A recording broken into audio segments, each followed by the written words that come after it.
Depuis des mois, le projet d'une réforme de l'assurance récolte est en gestation. Une assurance pas assez généralisée et trop coûteuse. Pour certains agriculteurs, la couverture idéale serait à calquer sur le modèle américain.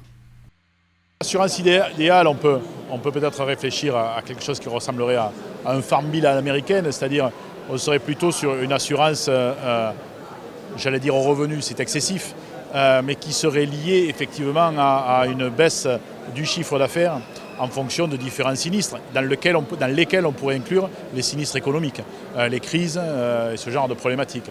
On pourrait peut-être réfléchir à une assurance qui toucherait l'ensemble des agriculteurs.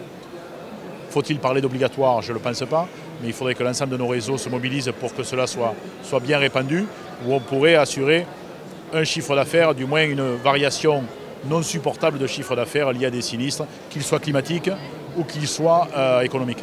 Personne ne sait vraiment à quoi pourrait ressembler cette réforme. Tous les agriculteurs restent cependant convaincus que l'assurance récolte doit être portée par un partenariat public-privé. Aujourd'hui, on a quand même un gros débat avec les pouvoirs publics. On a besoin de l'intervention des pouvoirs publics sur ces sujets-là.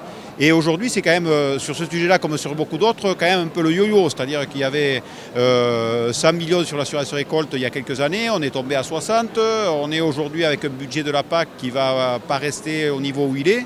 On a vraiment besoin d'un bon signe et les assureurs ont besoin d'un grand signe des pouvoirs publics en disant oui, on continuera d'accompagner les agriculteurs pour qu'ils s'assurent et oui, on continuera à être derrière les compagnies d'assurance pour cette fameuse réassurance, une année où il y a un gros pépin sur l'ensemble du pays. Crucial pour les agriculteurs, l'engagement de l'État ne s'arrête pas au soutien économique.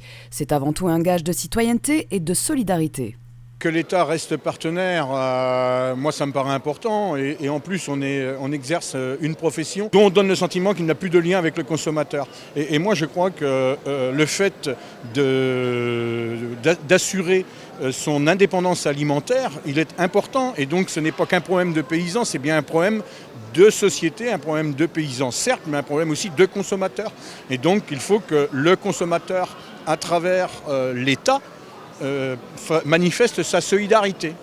Parce que demain, c'est tout le monde qui a besoin de se nourrir. Alors la réforme de l'assurance récolte verra-t-elle bientôt le jour? Le ministre de l'Agriculture, Stéphane Le Foll, a annoncé en août dernier avoir créé un groupe de travail pour réfléchir à la question. Les premières propositions devraient être émises très prochainement.